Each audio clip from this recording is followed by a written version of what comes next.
Welcome to Smolder, the Professionals Applied AI podcast. I'm your host, James Wagenheim, and when setting out to produce Smolder, my goal was to create at least 12 episodes in my first gambit. And this is the halfway mark. So today I have a special treat for everyone because I've invited Jim Duffy from episode 1 to come back as my co-host for this episode. Jim, as you may know, is a delightful and intelligent developer with Hubspot and a personal friend. He and I talk with Adam Hanson, an automation expert with a background in philosophy and computer science. In today's episode, Adam shares keen insight in how we can responsibly deploy our technology and arrange our society in a way that reduces exploitation and increases prosperity. We also explore practical applications of AI and get Jim and Adam's reaction to recent announcements by OpenAI and researchers. If you like this conversation, please hit the like button, subscribe, or find us on Patreon. Without further ado, here is Adam Hanson and Jim Duffy. Well, Jim and Adam, welcome to Smolder. And Jim, it's your second time joining us. I wanted to get you to come in and harass Adam with me. So thank you both for joining. We've got a lot of random topics that I want to run by you guys and specifically get Adam's take on a few things. And Jim, you're welcome to chime in at any time. So thanks, guys. All right. Thanks for having me. It's great to be here. So Adam, you grew up in Maine, and you also mentioned to me that you studied computer science and philosophy, and you're a freelancer and AI developer.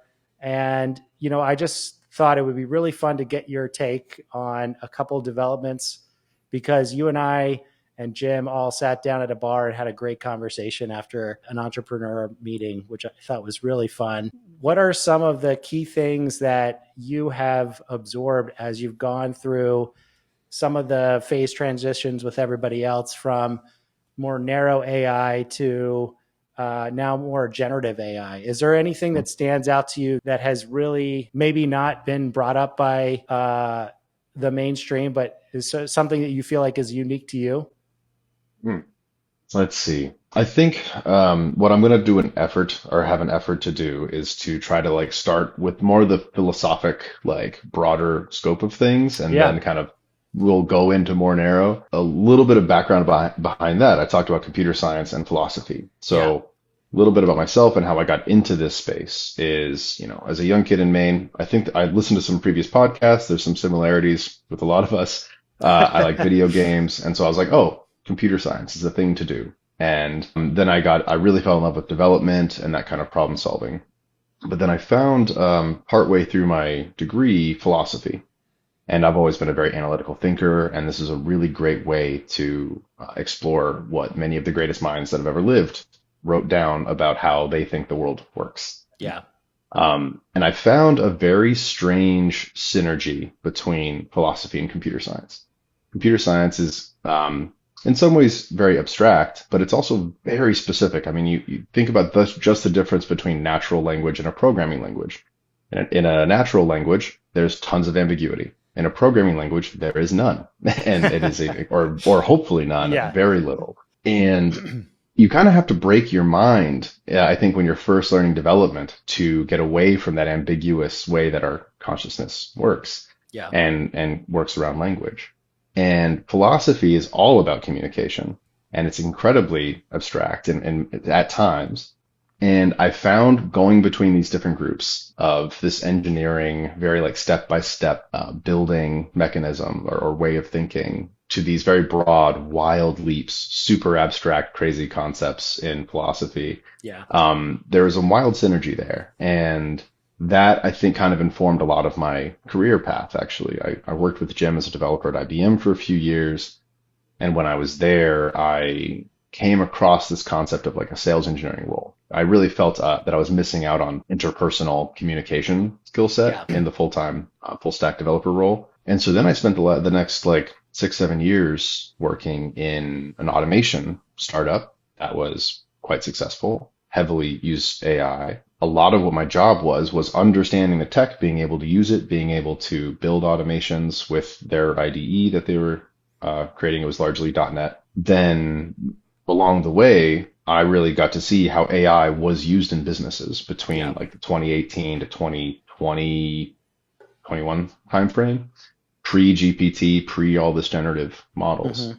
And so I guess to try to answer the question, I hope that might describe. I feel like if there's anything unique to me, I feel like it's this niche between Yeah. really trying to balance broad communication and a broad way of thinking of things, as well as this very like concrete step by step engineering mindset, and Well, kind of trying to blend them together. it's such an awesome way of framing it because I am somebody who really thinks about the philosophical implications of technology, having never had any formal training in philosophy. But I do agree that computer science and software development has this aspect of it of, well, what do you actually mean? Because you really need to get down to brass tacks when it comes to putting something into software and be really clear about what it is that you mean. And philosophy, from what I gather, has that same aspect, which is being really, really clear about what you mean. Obviously, nothing is outside the realm of writing software can be that concrete because even the most basic concepts drove philosophers crazy, and they also drive developers crazy in a really different way. So I think it's a really awesome framing. I think that's something that shows up in some of the bigger tech companies where you see research and development into things like intelligence. I, spent some time asking Jim questions about his opinions on intelligence in our last episode. And I absolutely think that the two go really neatly together. And you even see researchers in computer science digging up questions like how did life get its genesis? And, what does it actually mean what's the difference between life and non-life and those sorts of things. So it's a pretty cool tool for thinking about those high level concepts. Yeah, looking at it today, I remember, God, now over 10 years ago, I was taking a class, my first philosophy class on consciousness.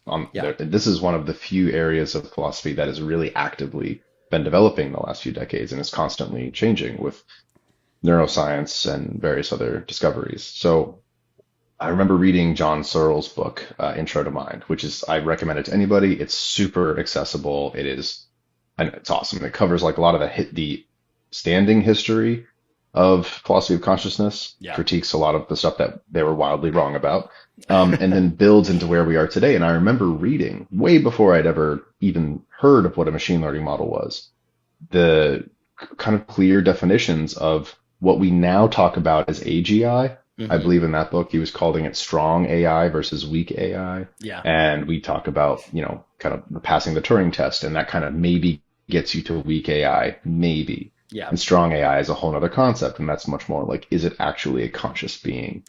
Do you know when this came that out? is very. This would be probably a little bit dated now, but I read it in 2011, maybe 2010, I'd say. That's pretty profound. And I think it was, yeah. And so having this primer before I had ever touched it, coming from the philosophic world, really, I think, kind of gave me a foundation to thinking about and talking about AI. And this is something that I think many people lack today, because now you might run into people who are using ChatGPT every single day, but they've never thought critically. They don't understand the history of how we've even thought about consciousness for humans. And I'll add, if someone is, for some reason, really wants to spend some time reading some cool books, I'll just say one is John Searle's Intro to Mind is a good primer. Mm-hmm. And if you really want to get heady, Annika Ferris has a book called Conscious, and it talks about this really crazy concept called panpsychism, which like we can go into if you guys want, but it is like this I think is actually mind blowing and really I think changes the way we think about consciousness today. I think I heard her interviewed on a podcast with Sean Carroll, which is one of my favorite podcasters that I'm always harassing Jim about. So I really appreciate those. You also mentioned another term, which was probably based on some reading of technofeudalism. Is that, so I actually wanted to get maybe we just take a moment and talk about that as well. What is technofeudalism, and also where did you hear that term? So I want to talk about it, but I think maybe Wait we a. segue to that later on. I Okay. guarantee that's going to come up. I'll just simply say that there are some other great reading that I was thinking about as really Yeah, let's hear it. relevant to the stuff I want to talk about today. David Graeber has a book called Bullshit Jobs, and I Hmm. think this can really change. A lot of people, I think, today are really suffering with certain malaise around work Yeah. and the state of our current capitalist democracy, and how I think people's quality of life is really being impacted and is not very cohesive with the way we're seem to be intended to work. And I think Bullshit Jobs is a fantastic critique of that. That if someone reads this and doesn't relate to it, I'll be really shocked. I will say maybe the book's a little longer than it needs to be, so it's not, but it's pretty fun at least for the first half, and you'll get the message by then. So if you don't finish Well, it, I won't hold it against you. what is sort of the key insight there that you took away from Yeah. that? The thing that I keep coming back to, and I'm trying not to be too negative about it, but if you recognize that there is a lot of ways that we structure all of our organizations, companies, from the highest level down, that create very parasitic and very unhealthy long-term behavior. Basically, there is across just the way that we think about work, the way that we think about the economy and structural and organization, it creates very short-term decision making. And an example of that is bloating management layers and management being kind of shuffled around and not necessarily people who aren't succeeding in that rather than leaving the management world. And a lot of people are going into management because it's the next step up, not because it's actually something that they are genuinely interested in or well suited for. But because of this structure for how we are supposed to progress in our career, it's suited towards certain outcomes that aren't necessarily well aligned to the betterment of people, of individuals' lives. And it really covers, I think, many different ways that we think about what work is, the kinds of work that's out there, and common patterns like I'm describing that create over a period of time really poor results. And I think a lot of us look around us and we see a deterioration in quality of products, of creativity and art, of deteriorating infrastructure. There's just a lot of these impacts that I think we're living through these points. So I think Bullshit Well, Jobs is a really good critique of that. this raises a question that it's sort of more on the nose about Mhm. this podcast, which is AI is going to have a huge impact on how we do our jobs. Yeah. And when we think about the implications of some of that, I don't want to jump ahead of you a little bit, but I do think it starts to, push us more in a manager direction, I think. Hmm. Or maybe it doesn't. I don't know. What do you think about how it changes our Mm. role in producing? Sure. Well, there's a really big difference between a manager of people and a manager of AI tools, right? I think that You would see one of the them core fundamental. What one's a creator, one's not. Is that kind of fundamentally how you might see that? I don't think management is creative inherently. I think it can be. I think a creative person can likely do fantastic things in a management position, but management isn't by definition, I think, a creative job. At least that's my experience of it. And I think in any role, the ability to be creative, which is, I think, a very distinctly human characteristic, is a fantastic thing. In fact, I think that's one of the things that has largely been not promoted by our current culture around work. And I think we're seeing a deterioration of look in the music world, the film world. We're seeing economic pressures again cause short-term decision making that doesn't really foster wide creativity. Think of the recycling of IPs that are, kind of everywhere in film, for example.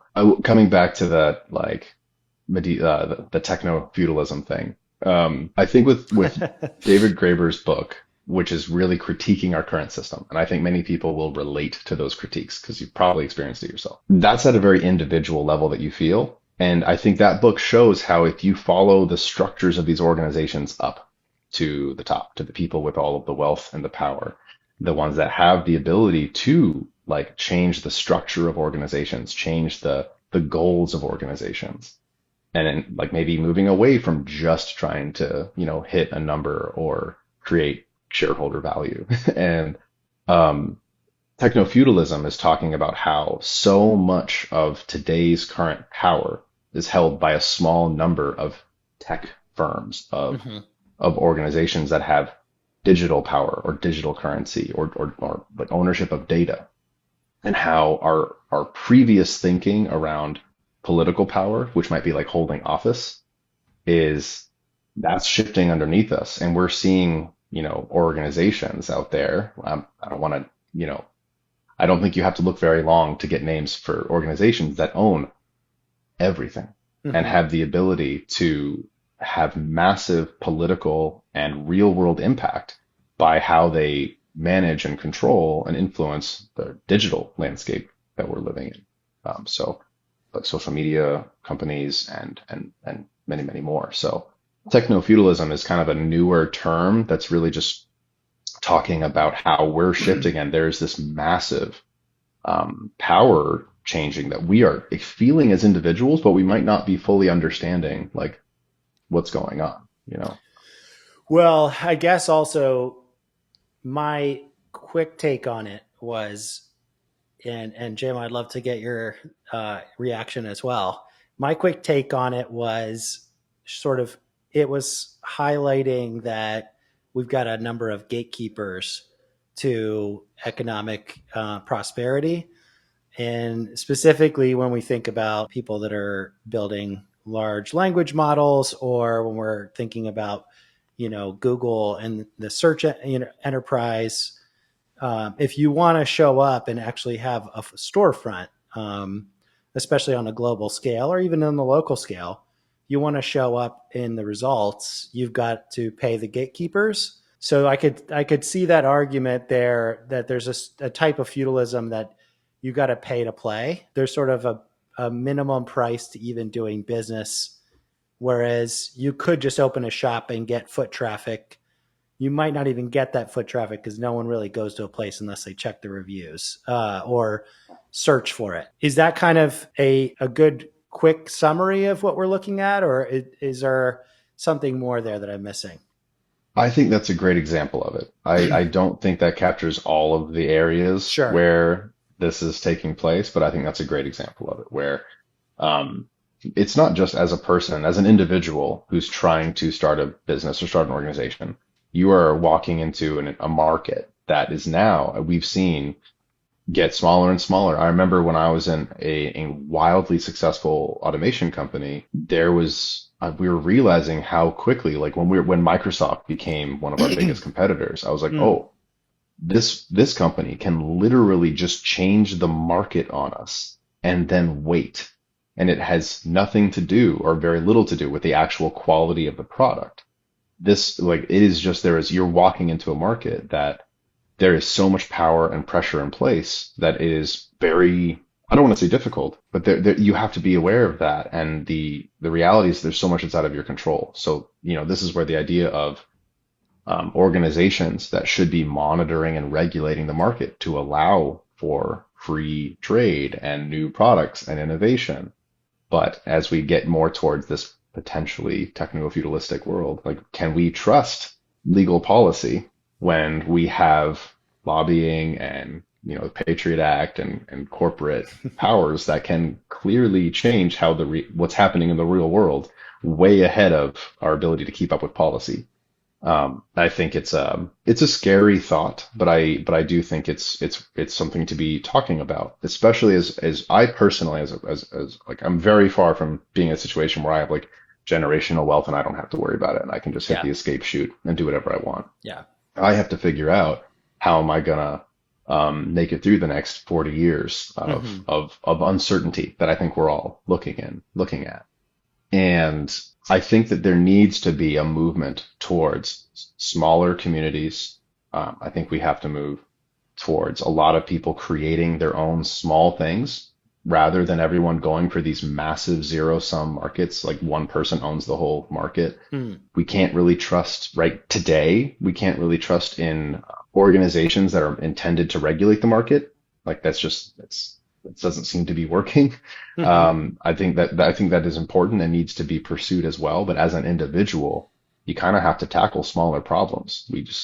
I'm not going to be able to go get the EC or SEC, whatever, to go and do a better job regulating how the market works. So I think it's like looking for smaller problems in your community, in something that you can have access to, and we all start looking to try to shop from those people. And I think that's one of the directions that, as this concern of power aggregating to a very small number of people and organizations, I think that's one of the only things and one of the best things that humans can do, individuals can do, is try to solve smaller problems for the communities that you're in, create these networks. That's Do you my current think thesis. do you think AI has a positive part to play in technofeudalism? Well, okay, I'm going to say See you later. technofeudalism. Yeah, sorry. I'm getting hooked in here. Wait, optimism. Ew, Bye. see you later. That was the end of my No, it contribution. doesn't. No. This is a hot take here. I love AI. I think AI is one of the coolest things that's happened in our lifetimes. I'm also starkly aware, coming from the automation world, how dangerous and how many people are going to suffer because of the changes that are coming with AI.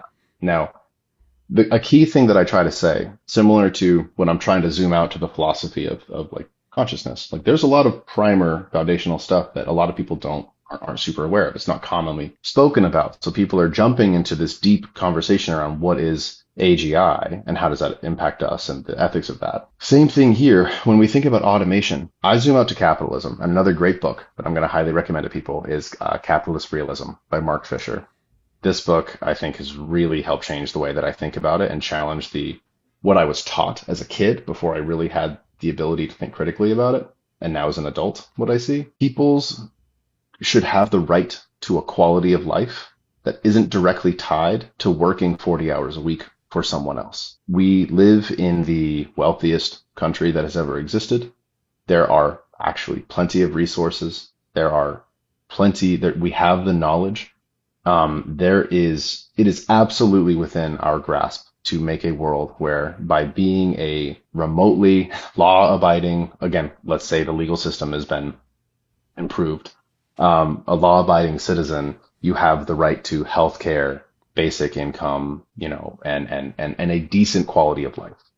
And right now, what I constantly hear, I mean, this came up to me today, is that like with SNAP benefits being suspended, the internet's blowing up, and there's so many people who are just laying so much blame and shame on people who are using SNAP benefits, which is a little bit of money to help people pay for groceries, basically. And there's a tremendous amount of people who were born with disabilities or got a disease from maybe a pandemic, or for any number of reasons aren't capable of working. And that people have to jump through so many hoops to be able to eat. And again, the wealthiest country that has ever existed. And that people's like healthcare premiums are going to be going up 15, 20 grand a year when, potentially with the changes that have recently taken place. This is a failure of our culture and of our society, not of technology. The technology is a requirement, I believe, for the kind of world I want to live in. And I think that is a world where I don't have to spend 60% of my week flipping burgers or grinding to make a demo so some executive has a cool 30-minute meeting that he never thinks about again. I think that humans in these countries, in any developed country, actually, I think humans in general, I should say, deserve to have a reasonable quality of life, and that we have the resources and capability to do it. So for me, it's a social economic infrastructure issue that we have to change. You don't fix it by changing the technology. The technology is the only way to actually have the systems be able to operate, Anyway, so that I can go on for a very long time about that, but that is a very hot take that I have on that. And I think AI is really cool. Automation is cool.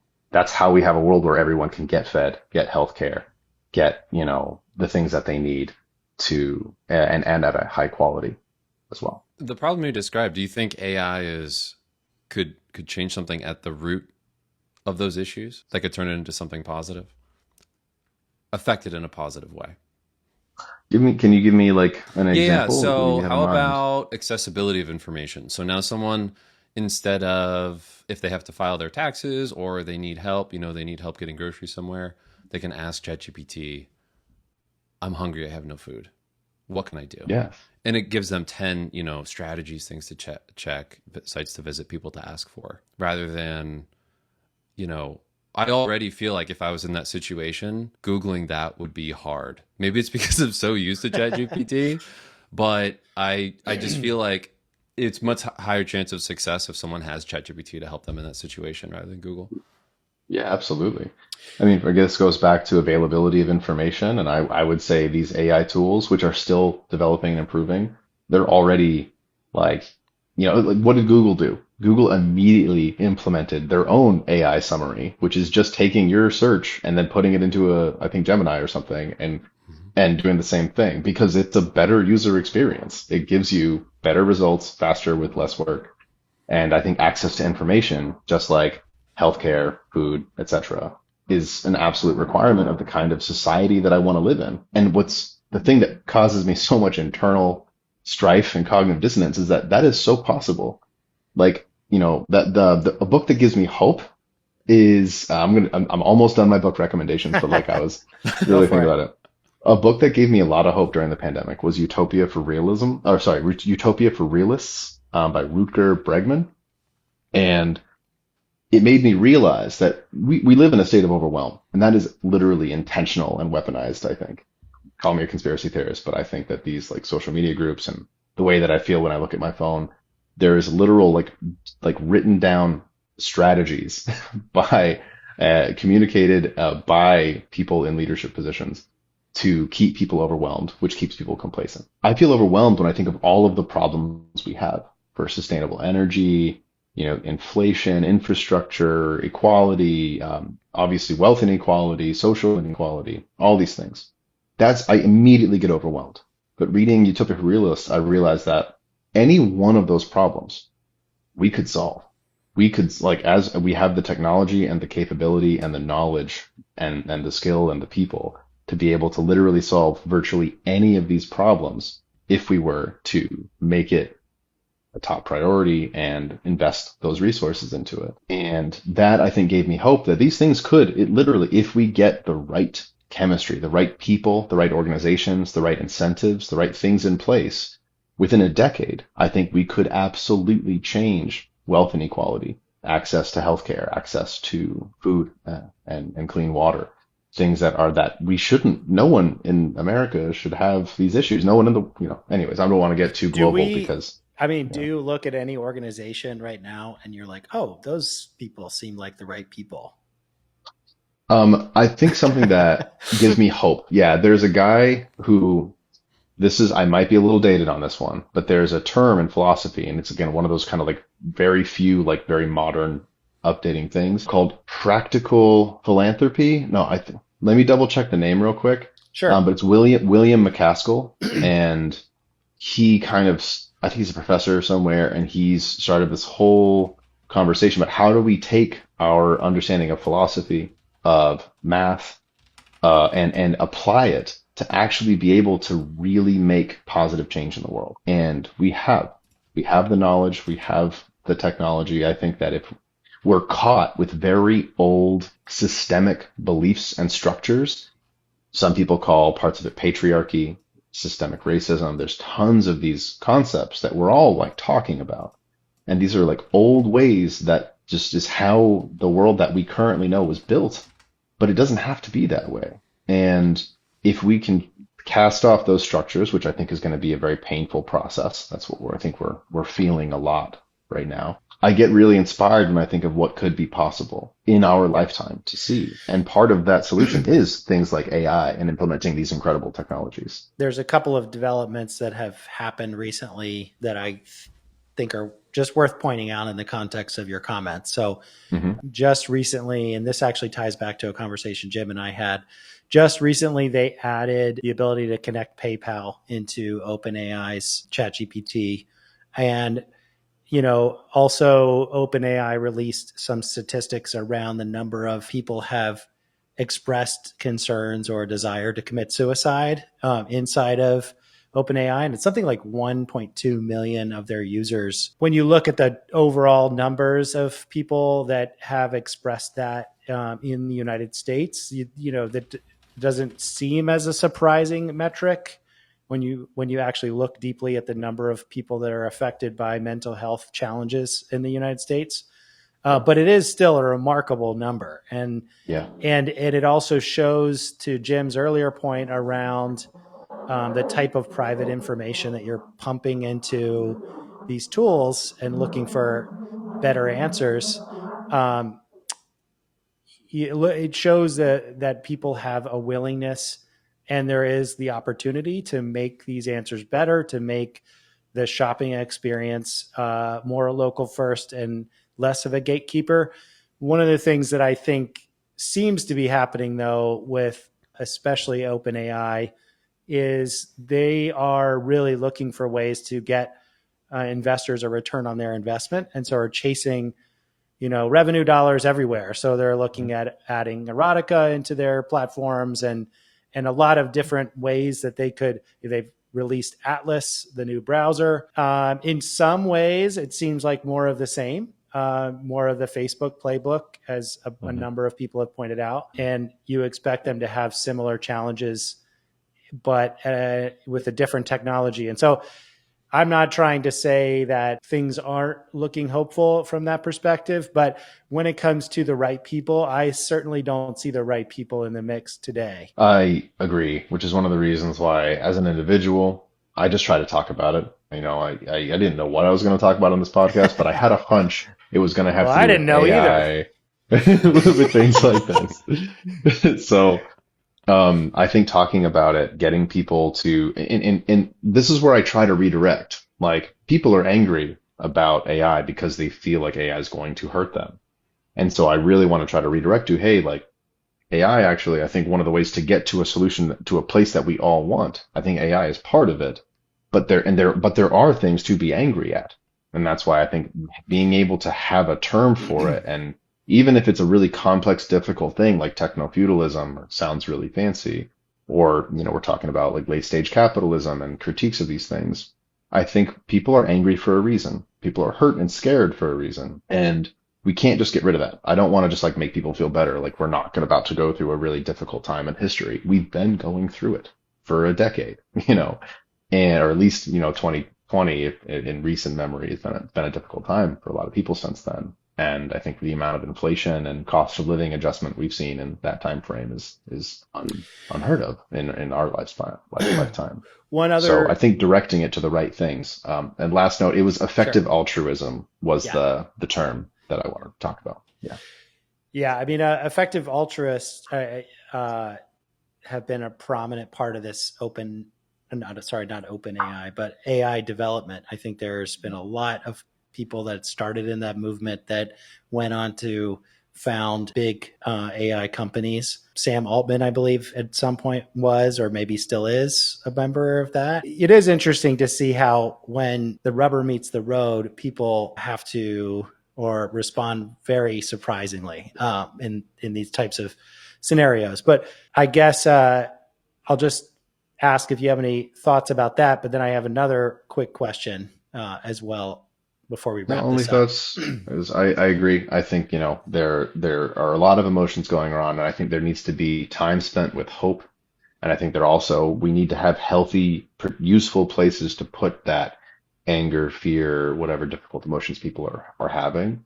And, looking at the community that you can impact around you, and just try to direct your difficult feelings in as useful and helpful as a way as you can.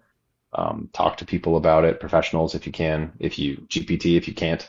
That was a joke, but also, literally I know a lot of people that do. So, but I highly recommend talking to professionals if you can, if you're having a really difficult time. But like, we all have right now a lot of room for hope and joy and happiness, and to not lose sight of that. Like, I just went to a LARP event this weekend, and it was a weird little bubble of, all of a sudden, like, for at least a few hours, I didn't have to think about all of these heavy things. All week. Yeah, it was great. And so spend time with the positive feelings, give them attention. And also, if you are having difficult ones, those deserve time and attention as well. And I think a lot of people right now are displacing their difficult feelings into really harmful places. So if you can, try to direct that in a better direction, I think that's about as much as anyone could ask. So if you are doing that today, just you're being very skillful and good luck. So that's the last thing I'll say there. Pretty, There is one more sort of point as we transition to maybe some of the more exciting parts of the technology. I was listening to some research, and I'll post a link in the comments.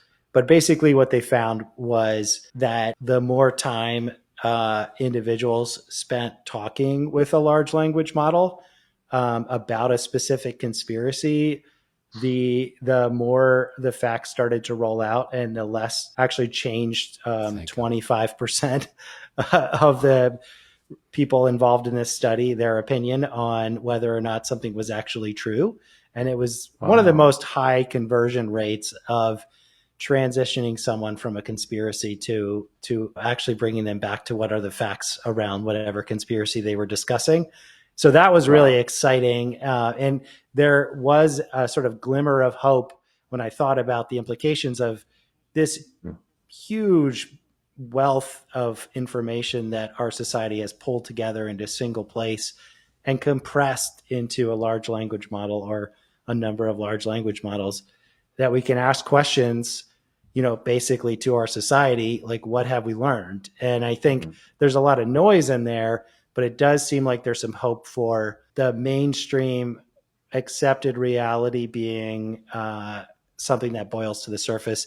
Even though you see some bad actors, I think Elon Musk has put his finger on the scale a couple of times to try and change how the outcomes of conversations allegedly related to topics that might involve him. And you saw that didn't really work that well. There's some hope that facts are going to sort of boil to the top, especially when we still continue to invest in professionals and educators that are researching this stuff. So that was a little glimmer of hope. I love it. And this is, I think, one of the best examples of why talking about technofeudalism and things around that are important right now, because we are on the precipice. These new technologies have only been around for a few years. They're currently changing all the time. And there are sets of people who could implement them in a way that radically does good for the world or radically does not. And there are a pretty limited number of people who have the ability to really influence that. As individuals, as laymen, I think spending time trying to understand how AI works, trying to, again, like direct if you're upset, like be critical, be skeptical. It's and really ask questions and talk to people to try to figure out where that anger needs to go. Because I don't think you can just bottle it up.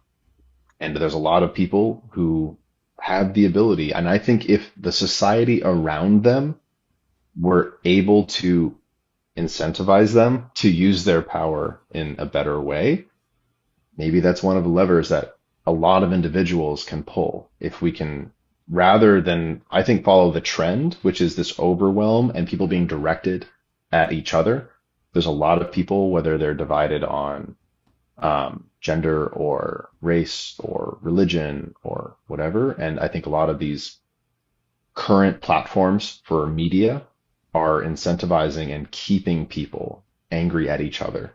And I don't think that that's correct. I think there are a small number of billionaires and incredibly powerful and wealthy people and organizations that over our lifetime in the next 5 years are going to be implementing this technology that could be one of the most balancing forces of information, like you're talking about, or one of the most imbalancing and oppressive. And so that's why technofeudalism is I think, such an important thing to be thinking about and talking about today. For those platforms, there's such a low barrier to entry for checking the news or checking Instagram or your TikToks, whatever, right? People and I'm guilty too. I'm not saying I'm not. It's easy to open an app and scroll, and how much of society just does that. But the AI experience today is more of a you have to go and seek it out and ask a question. Because what you're talking about, James, with conspiracy theories, I've long wanted with the news as well. Yeah. Like having facts to bubble up. It can cross-check, yeah, 100 sources in an instant. That's right. So hopefully it will get more to the heart of real news. But I just wonder, Adam, with what you're talking about, ChatGPT has come up with this concept of a feed.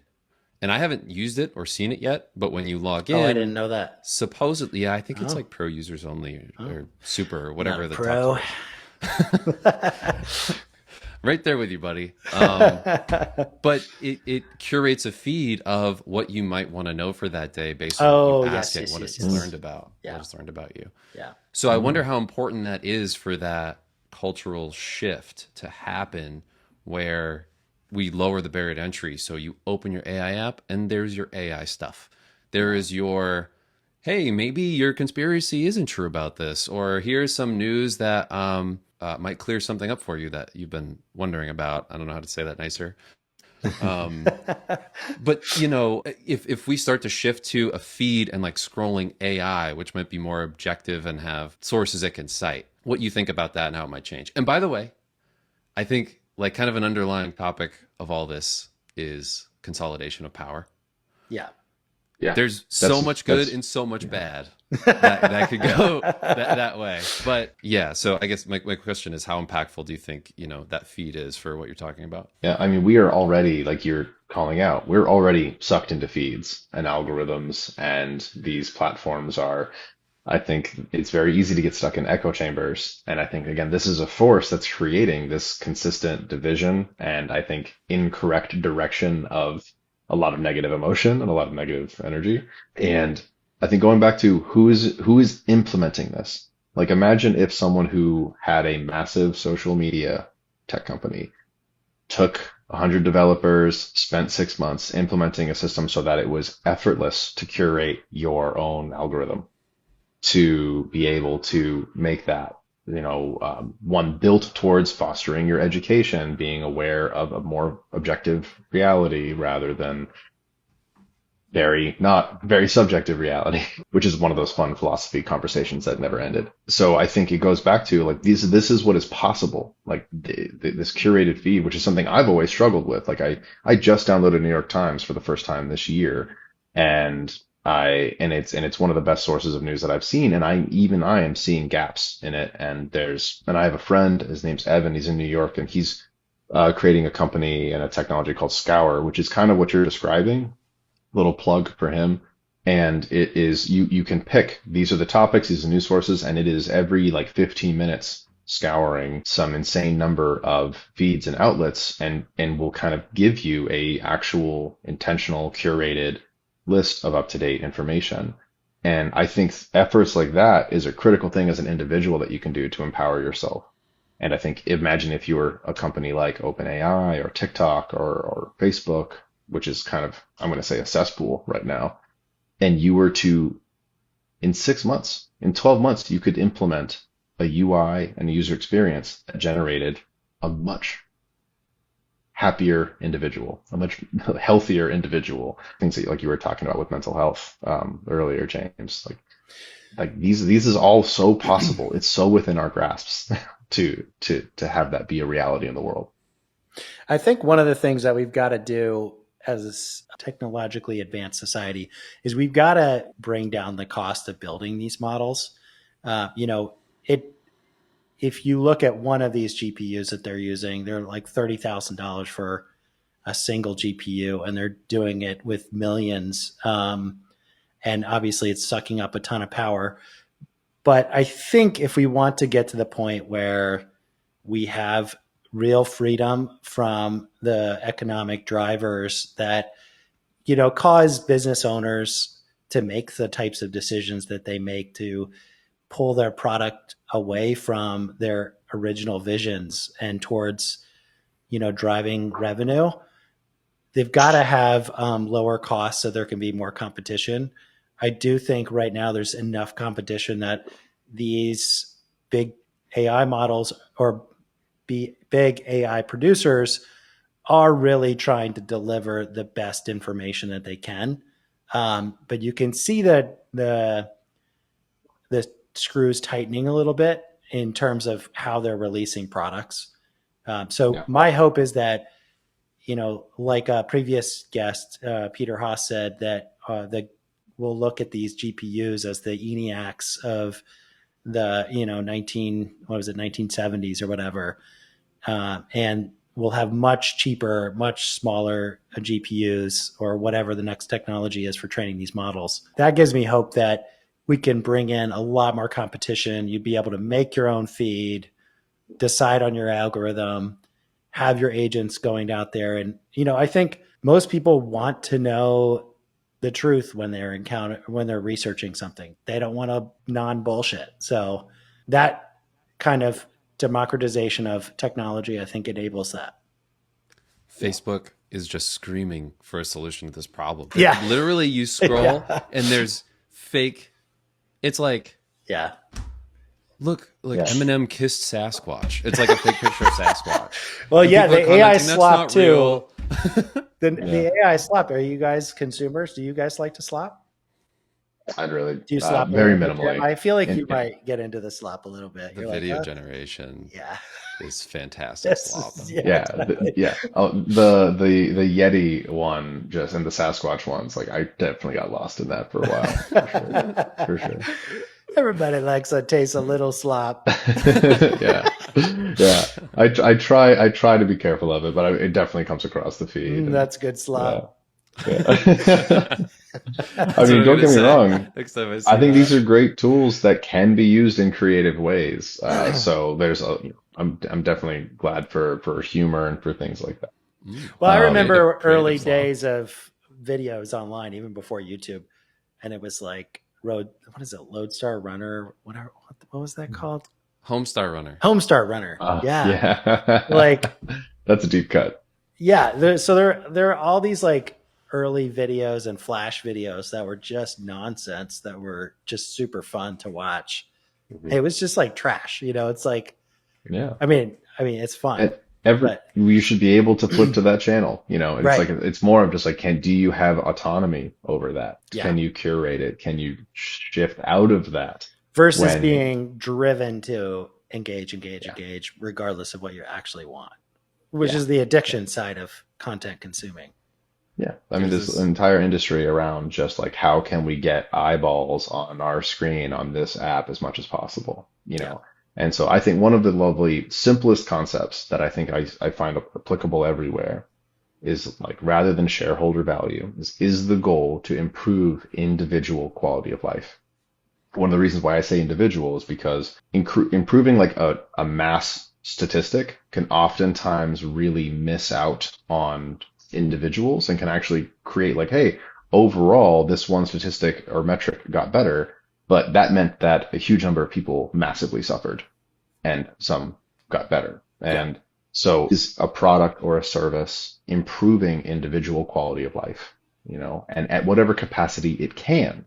The incentive that every product has to scale to everything and be the end all. No, like we need to move towards sustainability, and that can be and a diverse economy of solutions and products based off what's available and makes sense in your community and makes sense in your part of the world. Yeah. And I think sustainability is another thing just that I find interesting too, that I'm still doing research about, that there's an issue with the sustainability of energy and clean water and things like that around AI. So that's another thing that we need to solve for. Sure. And I believe it can be solved for, similar to like the accessibility of GPUs and ability to create, products and services and companies with these tools. And these are all things that I think likely, if not certainly, can be solved if we were to incentivize it and to focus on that. But right now, I think there's just so much distraction and so much, we're being driven to slop rather than being able to take a break and go have a fun hour, scrolling before I go to bed. It's like slop and then terror, slop and terror. Like, it's like, I'll laugh at a meme and then the next thing I'll see is how millions of people are going to die because of the healthcare changes that have been taking place in the last year, You might need to delete your Instagram account. I did. I literally did. I think I keep it on my phone for like 3 days at a time and then I delete it because I just like, just a taste, just a little taste, just a taste of the slop. Yeah. All right. Well, let's switch gears for a moment. Sure. Speaking of a taste, what are the things that both of you guys think taste the best right now in AI? I'll just do a plug. I've had so much fun with Replit. Yeah. And going back to like philosophy, there's this really great concept of layers of abstraction, right? One of the things you'll learn which is super applicable in philosophy Hmm. and in computer science, it is a core concept. You know, you think of when I say a car, there is a set, you clearly have an image of what that means, but a car or the concept of a car is very different from my, Yeah. 1997 Toyota Tacoma that was the first car that I had and The one I, you're I totaled. visualizing. Right. And because that's an actual distinct concrete thing. Yeah. So a layer of abstraction above that is the concept of a car, right? And so this, you can do this, you can go through these layers of abstractions forever. Now, a big thing for me was moving from full stack development to this automation layer when I was still programming, but it was a layer of abstraction away from what I was doing before. And I think AI and AI development is making it so that it is so much easier. You're abstracting out a lot of the complexity and difficulty of knowing a programming language. And you can now, with natural language, Hmm. describe something. And 20 hours of work for an individual human is being done in 2 minutes. And I think that, of course, there's room for improvements and there's critiques, etc. But I am blown away by this layer of abstraction that I think is making something like real software development approachable for a layman, for someone who Yeah. is not going to take 4 years of a CS degree and My break their brain 4-year-old. to, yeah, I'm yeah, very Nora's, excited that Nora can just like Yeah. describe a game. Have you yeah. tried Maybe that? within the next year. No, she's Should we bring she her has in right now interesting and have her questions. She's try in the it? question phase I'm kidding. of ChatGPT. What Yeah. is a monkey? Yeah, That's a exactly. really cool idea. I mean, I Yeah. think it would be really fun to have your kid. I'm about to have a kid. Mm. To have them just be like, what kind of app do you want? Just have them and see what happens. That would be really. It might end up ending the world. Oh. Hopefully not. That absolutely, because she has, I think all kids are like this. She has such a wide range of creativity. Like, Uh-huh. because I'll be in here and every once in a while, if it's like the end of my workday and she'll be putting around in my room, she will just put objects together in so many ways that I never would have thought of. That just blow my Mm. mind. And every time I Mhm. see it, I'm like, I never thought about like the pencil and the cup in that way. It's just unbelievable. Whatever way you're Yeah. thinking about, it's not what she did And because I it hope was you different. disciplined her. No, that's not the way the pencil goes in the cup. No, there's one right way to do this. The pencil goes in the cup. So That is one of yeah, my, that is such a perfect illustration of this difference of thought between like AI and how we go about solving things. Like one of the most powerful things of being a human is that we make mistakes. And like this is, you think of evolution itself, it's random chance. And then just over time, the things that continue to work. It's not this like guided design. We didn't grow fins or like fish didn't grow fins because they were planning on growing fins. It's just that everything that didn't evolve fins in the water Yeah. didn't work out very well, right? This same, I think, thing when we think of culture, when we think about a lot of ethnicities and religions and personality traits and psychology, comes from a lot of genetics just doing kind of random things and things playing out. And from that, we have things like concepts of love and trust and community and some of the most beautiful things that a human can experience. And so I think one of the most powerful concepts is making mistakes. It's random chance. And another way of calling that is creativity. And I love AI, but a lot of this is like the CS engineering mindset is that there is one right solution and you find it, right? And that is such a powerful force, but it has to be balanced with this other concept that kind of like chaos or randomness or the ability to make mistakes is where innovation and creativity and art and amazing things come from. Both are fantastic. I think right now a lot of people are kind of raised, at least in my culture, to find the right thing that gets you the result that you want. And there's a lot less room for existing with basic dignity and in community with other people and kind of like goofing off and hanging out with people. And I think there's a deep craving for that community and connection. And that goes back to what I was saying earlier about people's right to a basic dignified existence and it not being tied to working for a CEO. One thing, I was listening to an interview with a creator of Lovable. Have you heard of that? So cool. So Such a cool similar tool to Replit, I guess. And I thought it was really interesting. He sort of was touching on a similar topic that our conversation began with, which is that, even if you're not an engineer or non-technical, as you try to develop an app with this new level of abstraction, it pushes you in the direction of becoming more technical. And the reason is you have to be more and more specific about what it is that you want to come to life in order for it to work, but also for your vision, your version of the car to actually come into being. So that pushes you in the direction of being more technical and being more specific. And I think that's a really cool concept because it does kind of go back to what we're saying, which is starting with an idea and then really distilling it down to what does that actually mean? Yeah, I love that. Yeah. Super cool technology. This is why there's a lot of heat around it. And I think it's good to know the critiques of AI. Like this, there's a tendency towards homogeneity when you have this like massive data that everything's pulling from. And then definitely how this plays out in the arts when it's pulling things like images and song and music and things like that. That doesn't mean that tool doesn't serve a potentially valuable purpose. Right. But again, it shouldn't become the only tool. Yeah. It shouldn't be forced into everyone's mindset. I think the concept of AI transparency is one of the key things around like when we have only a few major tools and major data sets. Is there a mechanism or an organization where that can be reviewed so that we can't have a certain weirdly shaped human decide to make sure that if anyone Googles about or asks a question about them, that it tends to ignore all of the fascist things they've said and done, for example. So I think that AI transparency is important, and the recognition this is an amazing tool. Be aware of the critiques. Yes, there's problems with it. There's problems with every technology. There's costs.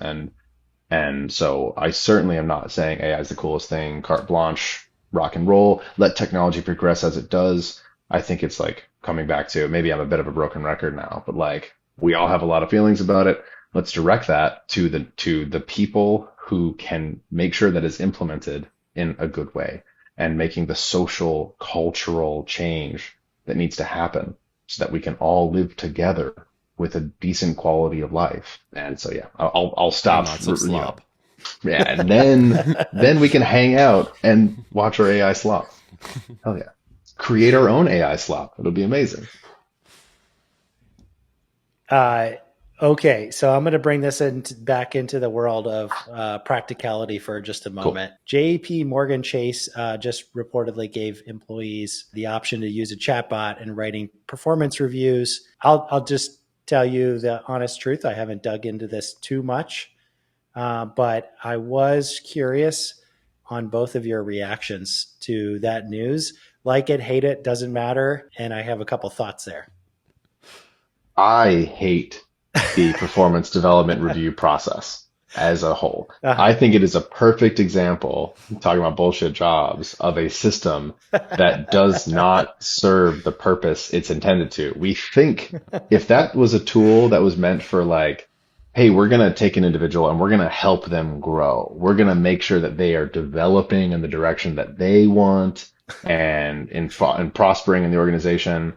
No, I was in management for years. That is the way it's implemented. It doesn't have to be like this, but the way it is most of the time is an organizational tool to make sure that you are paying people as little as possible and getting as much work out of them as possible. Yeah. Now, that is a scathing review. Sure. I'm recognizing my maybe I have some biases, but I think Jim's got his performance review coming up right now, and they're going to watch this podcast, and they'll be like, well, I guess you get a 0. Yeah. No, it's fine. I'm sure that it's fine at the place that Jim works that I'm not going to, can I name it? I don't want to get you in trouble here. No. Well, our I'm sure. AI performance It evaluation is rhymes. probably going to crawl this in Yeah, it is. transcript and know Let's- exactly what we're saying. Let's just and say now it know. rhymes with Hubspot. Yeah, no, I know. Well, I feel like just for anyone who is listening, Jim is clearly wildly overperforming in the role that he's in, and they You're just could making it not. worse. They could not give him enough of a raise and promotion. No, so I have a big critique about that process in general. I think individuals should be reviewing their managers, not the other way around. I think that's a Okay. better system. And How does AI change it though? yeah, that's exactly what I was going to ask. I think people get to spend they get to waste less time doing it. And what do you think, Jim? So hold on. So same Yeah, exact go ahead. problem, just not as much time taken. Yes. Okay, so internally we came out with something pretty interesting. You could spin it as AI performance evaluations, but we talk about it as a bragging tool. So it highlights what you've done over the last quarter, your achievements as a developer. I don't know if it applies to other roles, but it does to developer. And I love it because it breaks down the PRs you've done, the code reviews you've done, the Slack messages where you've helped people, and brings receipts for all of it. So it cites all the sources of what it's gathering. This solves some long-standing problems with performance evaluations where glue work historically is some of the most important work that needs to happen in an organization. And it's time consuming. Yeah, and time consuming, and some of the least rewarded because it's not a headline for your performance review. How do you capture that? Well, this is the first time I've ever seen that it can really be captured other than like a manager's, kind of opinion of it. That someone is helping out a lot on Slack, but what does that mean? It's not a headline like, oh, shipped thing that impacted users. But AI can start being a judge of how helpful that actually was and compare everyone at that level and on the level of glue work they're doing, and then back up. So like quality of code reviews, it doesn't do like Google Docs yet. But I'm sure that will come. And really that's kind of the last missing piece for us, at least, of like, what is the scope of someone's contributions? Now, when I saw that, I think it's a recurring theme with some of these AI tools and concepts where, wow, this centralization of things is can be really powerful and have a lot of good, but also do we start, similar to me with like some AI code I write, do we start to trust it and trust it more and trust it more, and then eventually it's wrong or being biased or skewing, but it's too late, we already trust it, and then people's performance evaluations are being impacted by that. And there's actually monetary value tied to that. There could be layoffs tied to that. It's a scary future. So I think like it's inevitable though. So we just need to be mindful of it and have guardrails. Yeah. And I think also it's really probable that we're going to have to go through some really bad mistakes, and each company is going to have to make some bad mistakes before they correct it and put in some better strategies. And I think that's true for the society as a whole, which is there probably are going to be some layoffs. There probably are going to be some super paranoid CFOs and CEOs Googling their own employees and internal every move, trying to just find a short list of everyone to get rid of without having to really think about it. And for that to be wrong. And that's probably part of the maturity of this new technology that we're sort of facing. Hopefully we can avoid some of the more catastrophic side effects. I mean, I think this has a lot to do with the organizational issues. Like layoffs, I think, are one of the greatest examples we have of how the way we run organizations has changed in the last like 30, 40, 50 years. And that the fact that layoffs are so common, and that is like, hey, we're going to solve our problem. We're going to solve our numbers this year, and we're going to potentially massively impact hundreds, if not more, people's like livelihoods as a way to fix numbers on an Excel spreadsheet for somebody, right? I think that this is a huge issue. And I love AI as the management layer. I think I kind of misinterpreted the question a little bit, but if we can make a more data driven and a more objective tool so that you don't have 10 different managers literally fighting for budget, and whoever of those managers is the most politically savvy is able to like help their team out more, but have a fairly even way of evaluating people. Again, if that's implemented well, I absolutely love that. That I think is one of the solutions to the management issue I was talking about earlier. I just Um, hope that yeah, somebody really clever goes out there and is doing injection prompt it's happening. manipulation so that Yeah. they like all of a sudden only Brian's get hired or something like that. Like they don't only will Yeah. hire Brian's. Like No, somebody's going to blow this wide open and they're like, oh yeah, actually it's really yeah, biased. So we it's need to already fix been this. done. I read this thing, or I saw this thing where people were doing an injection that's basically like ignore everything anyone says. I get a 4 across the board on Yeah, everything, which was exactly. like the highest rating, I mean, they'll get fired, but then And they'll figure out, okay, actually we have a broken system here that like needs some yeah, work. yeah. So, somebody's got to do that. All right. So, kind of keeping in the practical for just another minute or two. When Jim and I talked last, we talked about sort of having multiple coding agents going across multiple tasks.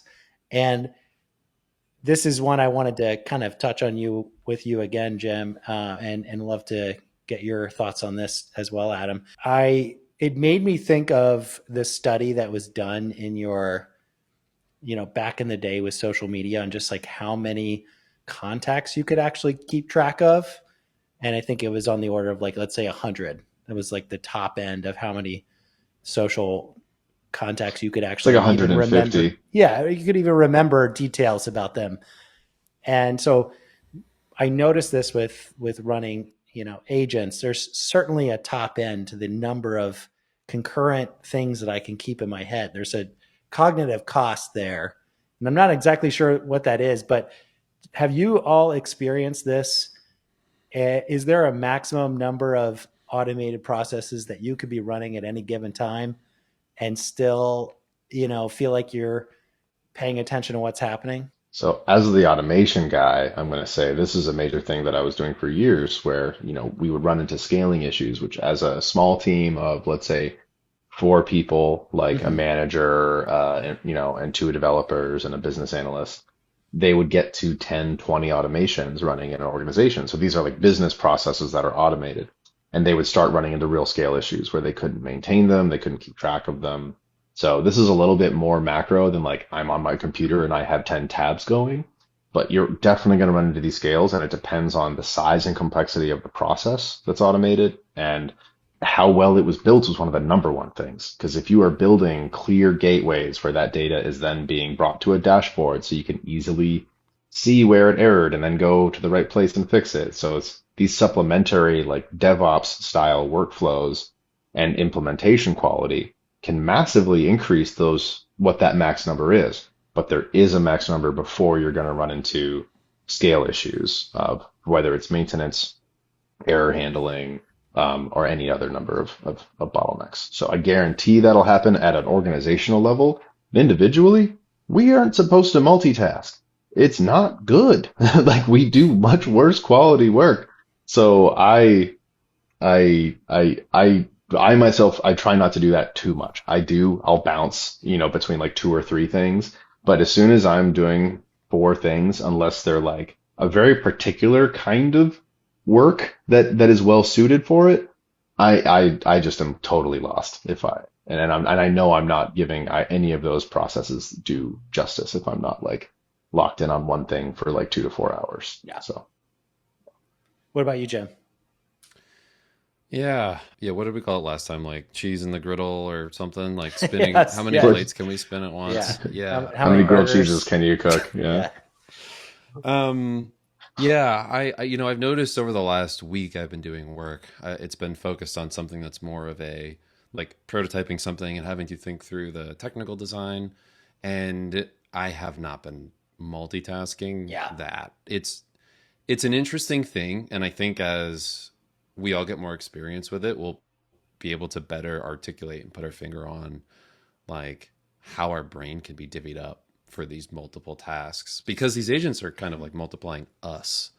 So they take a part of our brain, but we still need to oversee them and know the context to oversee them properly. Yeah. So that's kind of interesting. Although the one thing I have in multitasking is almost in a different way is if I need to prototype something, I can have it go do 3 prototypes and see which ideas it came up with and kind of take from those.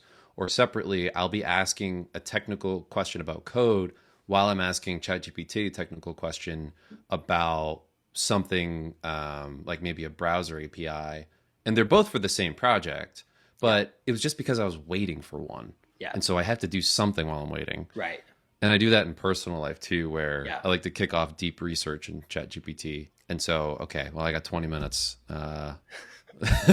Well, and I just like, I feel better when it's doing something. So I'll just ask a stupid question and make it do deep research. It's like free labor. Free labor. I don't even care. I'm not going to read it. Maybe I will someday. Yeah. Well, That's actually, great. both of you had some really like a couple of light bulbs went off for me. The first one, Adam. Speaking of a dashboard, I think it may have been Sam Altman or one of his cohort that said, at some point in the near future, we're going to have $1 billion company with a single person in the chair. And I think kind of getting back to this topic, if you really were to have that happen, you really would, similar to a CEO, you would really need to have, it would be managing at a dashboard level. And I think that kind of ties back to what you were saying, Jim, which is like, you're giving it potentially a task that kicks off multiple agents that, it's doing something in parallel, and you've abstracted out the thing, which is, I want 3 versions of this thing. And, maybe it's 3 different ways to write this app. And I've given you a build out description of what it's supposed to do and what rules you're supposed to follow in building that app. And maybe they have 3 different technical approaches, so we're kind of already abstracting away just in the way that we describe this stuff. And our tools are too, when you look at ChatGPT's interface or Claude's interface, like they now are trying to just have you ask the question and they'll pick the model and they'll pick, potentially a planning agent, and then maybe they'll use some smaller models and some bigger models depending on what they're trying to achieve. So it's sort of already see some of this stuff happening organically, and we're not even maybe necessarily aware of it, which is kind of cool. It's interesting. Yeah. Okay.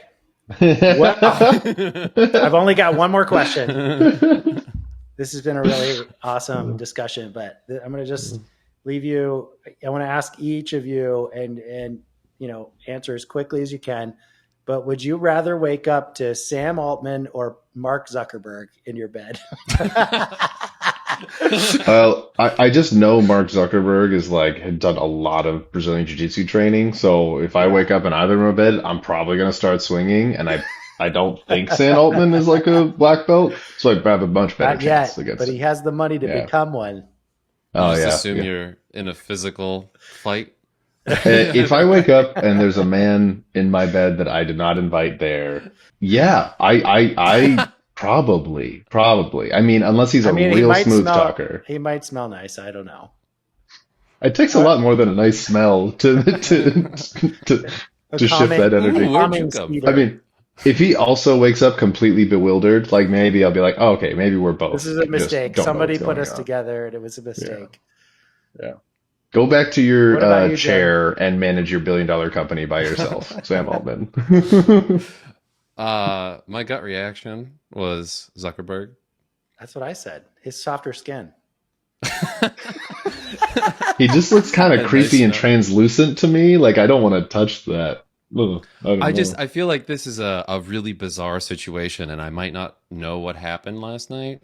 And Sam Altman has a sexual orientation that I would not want to wake up in bed. There might be something that happened. So that's why I'm like, well, Zuckerberg was maybe needing a place to crash. Wait, it's a good sugar daddy to have. I didn't know that. Yeah. Oh, I didn't know that. Well, No, I just think I didn't know that either. So I just want to be clear that my statement about that was not me being homophobic. I have no problem with that. I just don't want a random person in my bed that I don't know who's a black belt. See, I So, think as creepy as Zuckerberg is, I just think he's had so much money for so long. Just think about all the skin peels and like he's just got a softer touch. So anyway, he reminds me of that weird CEO that's trying to live forever by like living the like most unpleasant lifestyle possible. You guys know that guy?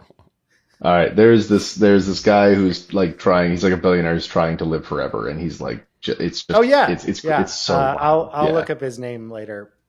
It He's reminds me of Zuckerberg. he's tried sort of every means of living longer. Him and his son are really aggressively, using their bodies as like experiments to see how long they can push it. It's just sort of It fascinating. creeps me out. This is where like effective altruism would say like, hey, with the power and with the money that they have, they could be improving the quality of life and longevity of like hundreds of thousands of other people. Instead, they're investing that money into maybe getting an extra 10 years of being. I don't know. Yeah. Human. We celebrate people like oh gosh, who invented the X-ray? Oh yeah. I don't remember the name in my head. I'm gonna look this up right now because I'm gonna pretend like I know. Oh, and it's Dunbar's number. That's the number of people that you could have. Oh yeah, associations Dunbar's with. number. Yes, that is. Yeah. And Right, 150 hang is about your broader social network. Yeah, who invented the It's Röntgen. X-ray? Wilhelm Röntgen. View There him. was somebody Carey that maybe they took it to the next level. Maybe I'm thinking about this wrong. Yeah, you're right. German physicist who popularized the X-ray. You need a like Joe Rogan has a Jamie to look things up. Yeah, we need a Jamie. Okay, maybe it wasn't the X-ray. What am I thinking of? I mean, a lot of people did get like This is unhealthy because of the X-ray. Do you know What what? was It's the like it was like a couple, What was and the name, they James? got exposed to radiation. What? The name of the inventor you're looking for. That's what I'm trying to find out. I thought you said like the last name. Oh well, this guy Carol? yeah, Carol? Carey. Carey. So I'm on ChatGPT. Of course. Who had a major invention? The last name Curie, Madame Curie. It's Curie. Oh. Curie. Marie Curie's development of X-ray portable units during World War I. Yeah. Okay. Here we go. I'm going to look this up. Physics and chemistry. Yeah. So I think it was all about making it portable. Her discoveries laid the groundwork for X-rays, cancer radiation therapy, and much of modern nuclear science. Yeah, and she died of radiation poisoning. But she used her body. Maybe Sam Altman and Zuckerberg will die of too much AI slop that they're ingesting. Well, James is like, I wonder if Zuckerberg's amazing skin will kill him. we've really gone down a rabbit hole. How much of this should I edit out? I don't need billionaires with who could easily send an AI to aggregate that They're I going to. dislike them. They're going to find that's you. happening. Yeah. All right. And Well, I don't. Yeah. It's gonna be like major chops up for Adam, and it's gonna be like, I like AI. Yeah. all right. Well, Adam and Jim, this has been an absolute pleasure.